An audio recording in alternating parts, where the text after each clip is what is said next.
तो ये हमारी पंचायत में आप सबका स्वागत है। चाय बिना चैन कहाँ रहे। तो इस बार हमने चाय की जिम्मेदारी जिसको दी थी वो है अमृता कौर और सईदा उस्मान। आपकी ड्यूटी है चाय पिलाने की, हम सबको पिलाएंगे ना। तो ये एक्चुअली में काफ़ी स्पेशल ईद होनी चाहिए थी इब्राहिम्स के लिए। उनके बेटे की पहली ईद थी, घर के फर्जंद की, उनके बेटे की लख्ते जिगर की पहली ईद थी और उनकी बहन की शादी के बाद भी पहली ही ईद थी।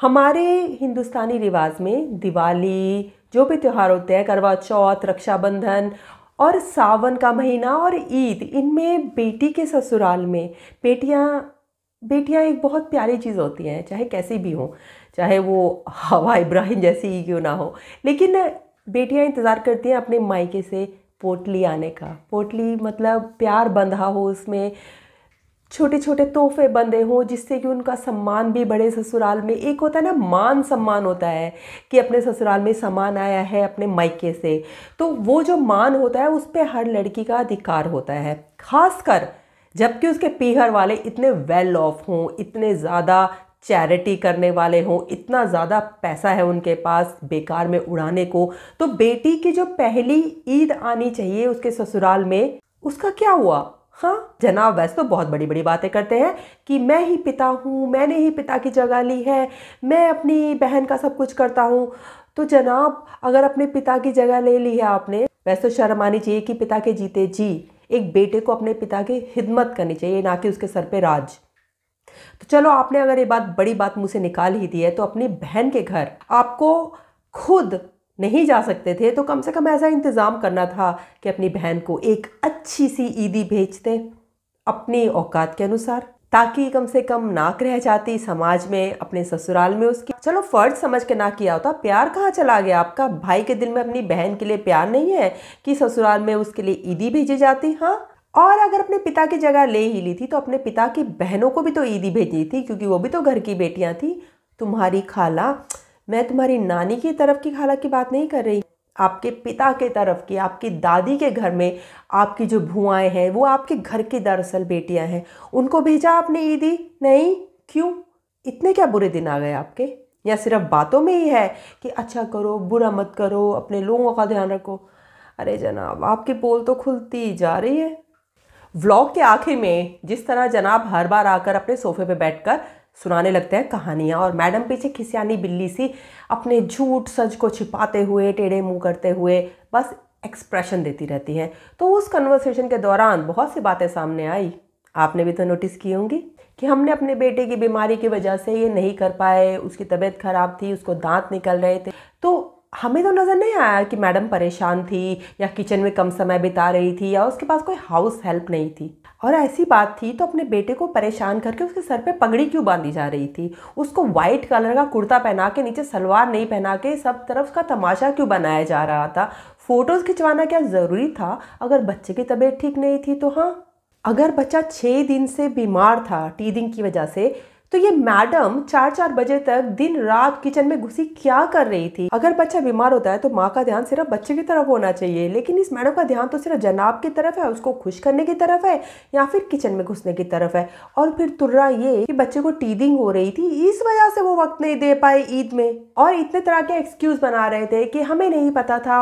इतनी ज़्यादा उनके पास फैसिलिटीज़ होने के बावजूद, मैडम इतनी पढ़ी लिखी हैं, उनके पास हर तरह की चीज़ें मौजूद हैं, डॉक्टर्स मौजूद हैं, इसके बावजूद मैडम को नहीं पता था। इतनी भोली है कि बच्चों को टीदिंग होती है तो क्या होता है? फीवर होता है, उसका पेट खराब हो जाता है, बच्चे को और तरह की प्रॉब्लम्स होती हैं, लेकिन मैडम को नहीं पता थी।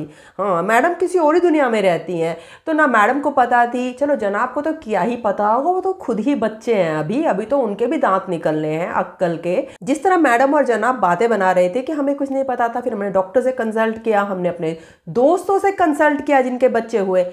मैडम, आप बोलने से पहले क्या सोचती नहीं है, थोड़ा बोलते हुए शर्म भी नहीं आती कि इतने भरे पूरे परिवार में रहती हैं, जहाँ पे आपकी सास हैं जो पास में ही रहती हैं, आपकी मम्मी हैं जो हर वक्त वहाँ मौजूद रहती हैं, इतने सयाने लोगों के होने के बावजूद आपको दूसरे लोगों से पूछना पड़ रहा है कि टीदिंग होती है तो क्या होता है, और अगली बार जब आपको ऐसा होगा तो आपको पता होगा।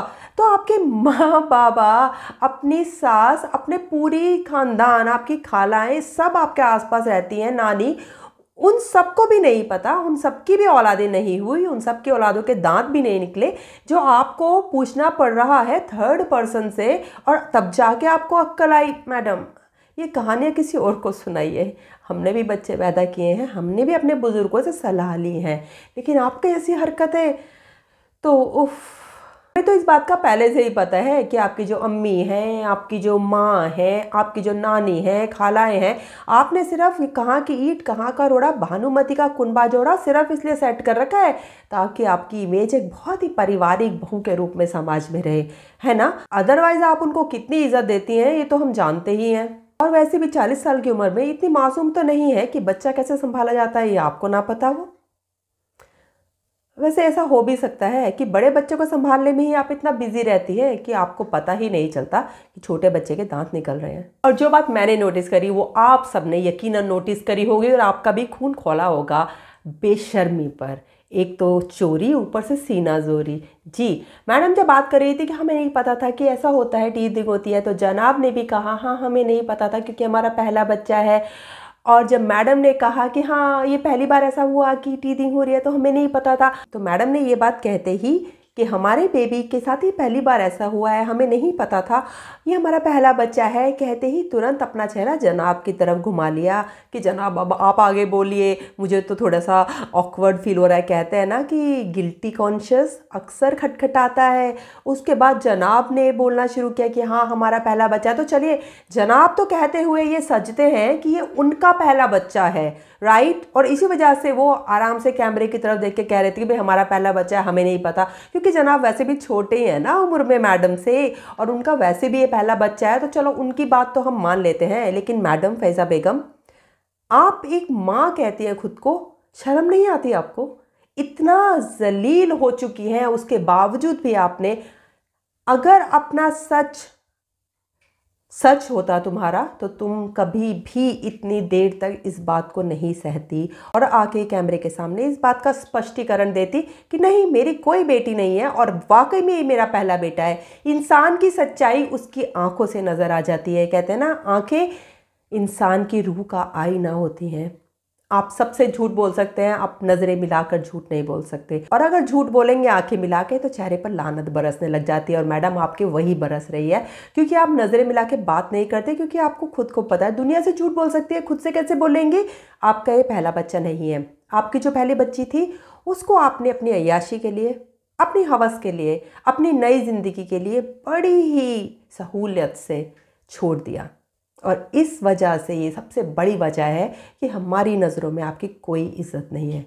और चलो एक बात तो हम मान लेते हैं मैडम की कि उसने ये बात तो सही कही कि उसको एक्सपीरियंस नहीं है कि पहले बच्चे के साथ ये होता है, क्योंकि मैडम चाहे एक बच्ची को जन्म दे चुकी हैं लेकिन माँ तो वो नहीं बनी, क्योंकि उन्होंने अपनी बेटी के लिए शायद ही ऐसा कुछ किया हो, उसका ध्यान रखा हो, या उसकी टीदिंग के प्रोसेस से गुजरी हो, या अपनी बच्ची को बच्ची मानकर सीने से लगाया हो, क्योंकि दुनिया में सब रिश्ते छोड़े जा सकते हैं।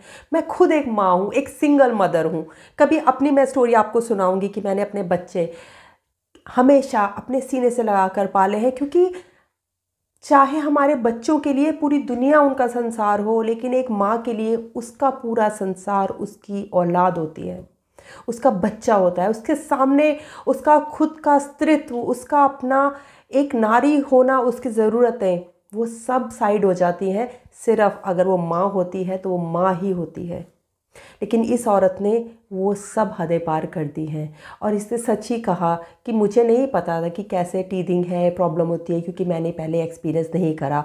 जी हाँ मैडम, जब आप अपनी बच्ची को सीने से लगाकर उस प्रोसेस से गुजरी ही नहीं, सिर्फ एक जन्म देने से आप माँ नहीं बन जाती हैं। अपना सुख, स्वाद, नींद त्यागनी पड़ती है। अपनी औलाद को, अपने बच्चे को, अपनी बच्ची को अपना खून देकर सींचना पड़ता है। माँ अपने जो उसके अपने अंदर से फूटी हुई कोपल होती है, अपने बच्चे को वो अपना ही हिस्सा समझती है। अपने सुख दुख उसके अपने नहीं रह जाते, उसके बच्चे के सुख दुख, अपने उसके बच्चे का रोना, उसके बच्चे का दर्द माँ का बन जाता है। तो ये फ़ैज़ा बेगम कभी माँ नहीं बनी थी इस बच्चे के पैदा होने से पहले, और मुझे तो शक है कि ये शायद कभी भी माँ नहीं बनेगी अपने जहन से। जब जनाब ने कहा कि जब दूसरा बेबी होगा तो हम एक्सपीरियंस्ड हो जाएंगे, तब तक हमें पता होगा क्या एक्सपेक्ट करना है। और ये मैडम कैसे शर्मा रही थी, कैसे लजा रही थी। ये मैडम खिसिया रही थी, क्योंकि ये तो जानती है ना कि इसका दूसरा नहीं, वो तीसरी औलाद होगी जो भी होगी। तो मेरी ये जो कहते हैं ना कि तड़प है, जो एक मुझे पर्सनली इस बात से तकलीफ़ होती है कि एक औरत जो कि अपनी बच्ची को छोड़ चुकी है किसी भी वजह से, वो किस तरह यूट्यूब ब्लॉगर बन के इन्फ्लुएंस कर रही है, वो भी अपने आप को सती सावित्री साबित करते हुए। मैं ये नहीं कह रही कि इंसान को अपनी खुशी के पीछे नहीं जाना चाहिए। इंसान खुद खुश नहीं होगा तो अपनी ज़िंदगी में कुछ भी, किसी को भी खुश नहीं रख पाएगा। लेकिन सेल्फिशनेस, अगर आप अपनी ज़िंदगी में कोई कदम उठाते हैं तो फिर उसकी ज़िम्मेदारी लेना भी सीखें। अगर आप किसी रिश्ते में हैं, उस रिश्ते को छोड़ सकते हैं, लेकिन अगर आपने उस रिश्ते से कोई औलाद पैदा करी है तो वो आपकी ज़िम्मेदारी है। ज़िम्मेदारी तो वो बाद में होती है, पहले माँ उसको छोड़ कैसे सकती है अपने प्यार को, अपने खून को।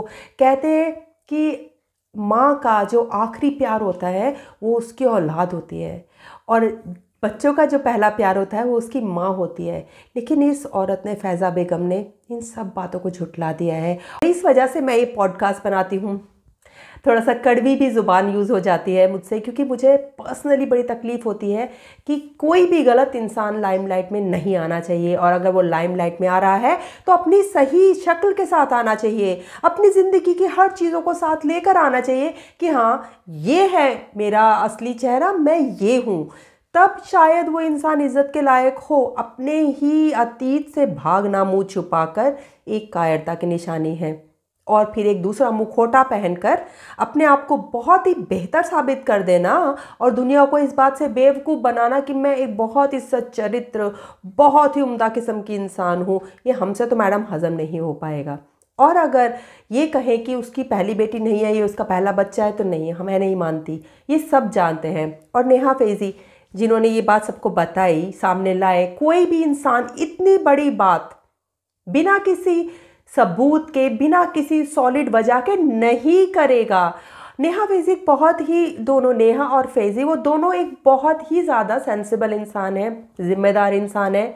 उनके खुद के भी बच्चे हैं, जैसे मेरे भी बच्चे हैं। हम कभी किसी के बारे में ऐसी बात नहीं करेंगे जब तक कि आपको उसका पूरा सॉलिड पता ना हो। उनको पता था और मैं उनकी बात पे बिल्कुल यकीन करती हूँ, और इस वजह से मुझे फ़ैज़ा बेगम फूटी आँख नहीं सुहाती। अगर वो आज भी अपनी ज़िंदगी में मान ले कि हाँ, मेरी एक पहली बच्ची थी, उसमें शर्म की क्या बात है। इंसान के रिश्ते होते हैं, इंसान का एक अतीत होता है, लेकिन जब आप उस अतीत से खुद शर्मिंदा हो रहे हैं, दूसरों को कैसे रोक सकते हैं कि वो आपको जज ना करे। तो ये व्लॉग ख़त्म करने से पहले जो एक थोड़ी सी और बातें मेरे जहन को चुभ रही है, दिल को चुभ रही है, और मुझे पूरी उम्मीद है आप सबको भी चुभ रही होंगी, और वो है इब्राहिम फैमिली का दो मुआ होना, पाखंडी होना, हिपोक्रेट होना और देश के गद्दार होना। चाहे मैं दुनिया में कहीं भी बैठी हूँ, मेरा देश मेरे अंदर पलता है। मेरा देश, मेरे देश की भावनाएं, मेरे देश के संस्कार, मेरी संस्कृति मेरे हर पल लहू बन के दौड़ती है। अगर कुछ ऐसा सुनती हूँ जो मुझे लगता है कि मेरे देश की संस्कृति या सभ्यता के खिलाफ है, तो मैं हमेशा खड़े होकर बात करती हूँ, क्योंकि अगर आपकी माँ के बारे में कोई गलत बोले तो क्या आप खड़े नहीं होंगे। फ़ैज़ा बेगम, छपरी गुलफाम और उसकी छोटी बहन हवा इब्राहिम, ये तीनों ही देश के गद्दार हैं। इनका कोई उसूल नहीं है, कोई ईमान नहीं है, सिर्फ पैसा। पैसों के लिए अपना ईमान बेच रहे हैं। छपरी ने अपनी एक फिल्म के दौरान, इंटरव्यू के दौरान, या फिर कहीं कि शायद मैंने कहीं सुना था कि, और उस फिल्म के बारे में कहीं कमेंट किया किसी ने पाकिस्तान से, कहने लगे कि पापी पेट के लिए फिल्म ऐसी करनी पड़ती है। दरअसल वो पेट्रियाटिक नहीं महसूस करते हैं। तब से ही ये आदमी मेरी नज़रों से गिर गया, और आपकी नज़रों से भी गिर जाना चाहिए। जो इंसान अपने देश का नहीं है, अपनी ज़मीन का नहीं है, वो किसका है? हवा इब्राहिम के व्लॉग्स को मैंने कभी इतना ज़्यादा नहीं देखा है, मैं उसको इतना नहीं जानती हूँ, लेकिन रिसेंटली मैंने इनके व्लॉग्स को समझने के लिए जब उसका एक आधा व्लॉग देखा तो मुझे पता चला कि ये सब एक ही थाली के चट्टे बट्टे हैं। हवा इब्राहिम की कुछ बातें मुझे बार बार चुभ रही थी। उनमें से जो सबसे ज़्यादा चुभने वाली बात थी वो ये कि ये बार बार पड़ोसी मुल्क पाकिस्तान का गाने गाती रहती हैं। पाकिस्तानी चूड़ियाँ, पाकिस्तानी सूट, उसकी एडवर्टीज़मेंट अपने व्लॉग्स में क्यों कर रही हैं? इसका क्या मकसद है? हर वक्त पाकिस्तान का गुणगान करना, पाकिस्तान के सामान का गुणगान करना, चाहती क्या हैं आप? किस देश की चीज़ों को सपोर्ट कर रही हैं जिस देश की हर एक गोली पर हमारे देश के सैनिकों का नाम लिखा हुआ है? आपका कुछ कर्तव्य है, आपके कुछ आत्मसम्मान, आपका अपने देश से कुछ जुड़ाव नहीं लगता। सिर्फ चंद व्यूज़ के लिए, खनखनाते सिक्कों के लिए। इस इब्राहिम परिवार के बारे में सिर्फ इतना ही कहना है कि अगर पड़ोसी मुल्क की चमचागिरी और उसकी हैरात पर आप जी रहे हैं तो अपना सामान बांधिए और निकल जाइए वहीं। क्यों? इतने ज़्यादा स्पाइनलेस लोग हैं ये कि कभी सही को सही, गलत को गलत नहीं कहते हैं। हम हमेशा मानते हैं वसुधैव कुटुंबकम, लेकिन हर इंसान को ये समझना चाहिए ना, अपने देश के लिए आप क्या कंट्रीब्यूशन दे रहे हैं, पहले आप ये सोचिए, फिर उसके बाद आप पूरे दुनिया की सोचिए। लेकिन अगर आप अपने देश को दरकिनार करके दूसरों का गुणगान कर रहे हैं तो वो बर्दाश्त नहीं होता। ये लोग अपने देश की किसी भी सफलता पर खुशी नहीं मनाते हैं, त्योहारों को सेलिब्रेट नहीं करते हैं, या फिर अपने देश की किसी भी सफलता को ये हाईलाइट नहीं करते अपने ब्लॉग्स पे, क्योंकि उन्हें ये डर है कि जिन पड़ोसी मुल्कों को ये अलतकैया करके बेवकूफ़ बना रहे हैं व्यूज़ के लिए, कहीं उनको ये ना लगने लग जाए कि ये अपने देश के प्रति वफादार हैं। ये इतने ज़्यादा गिरे हुए लोग हैं, तो इस वजह से मेरी नज़रों में ये कभी भी नहीं उठ सकते जब तक कि अपना रवैया ना बदलें। तो खैर, थोड़ा सा सीरियस हो गया एंड पे, क्या करें, जो बात गलत है वो गलत है। तो ये ईद के बारे में मैंने जो उनके कुछ बातें नोटिस करी वो आपके सामने रखी। आप मुझे बताना कि क्या आप सहमत हैं मेरी बातों से। और अगला व्लॉग जो मैं मैडम की प्रेगनेंसी के बारे में कब से पेंडिंग है वो, और उसके आने वाली प्रेगनेंसी, उसके बारे में ज़रूर लाने वाली हूँ जल्दी ही इस हफ्ते। और तब तक आप रखिए अपना ख्याल और एक दूसरे का भी। मेरे इंस्टाग्राम को अगर आप फॉलो करना चाहें, तो कुछ ज़्यादा तो नहीं होता लेकिन जो भी होता है, जुड़ना चाहे तो इंस्टाग्राम पे जुड़ सकते हैं। सिर्फ आशी नाम है मेरा वहाँ। हाँ, और ये बात भी मैंने नोटिस करी कि शायद आपको अक्सर मेरे जो सब्सक्राइबर फैमिली है, जो हमारे पंचायतियों को, आप सबको कभी कभी मेरे ब्लॉग का या पॉडकास्ट का नोटिस नहीं मिलता है। कृपा करके बेल आइकन को प्रेस कीजिए ताकि मैं जब भी आपके लिए पॉडकास्ट तैयार करूं, जब भी मैं पंचायत की महफिल में शामिल होने आऊं तो आप सब वहाँ पे मौजूद हों। मैं अकेली ही बात करती रहूँगी तो अकेला चना बाहर नहीं फोड़ सकता ना हमारी कहावत है ये। तो इसी के साथ मैं ये ब्लॉग खत्म करती हूँ ताकि आपके पास जल्दी से जल्दी भेज सकूँ, क्योंकि ईद गुजरे तो कुछ दिन हो गए हैं, मैं सोचती रह जाती हूँ कि मैं अभी डालूंगी तब भी डालूंगी। खैर, तो मिलती हूँ आपसे जल्दी ही, तब तक करके अपना ख्याल और एक दूजे का भी। लेकिन एक अच्छे इंसान होने का मतलब ये नहीं है कि आप अपना मुँह सिल के रखिए। कड़वे कहलाए जाएँ लेकिन झूठे ना कहलाए जाएँ, ठीक है ना? तो इजाज़त दीजिए, नमस्कार।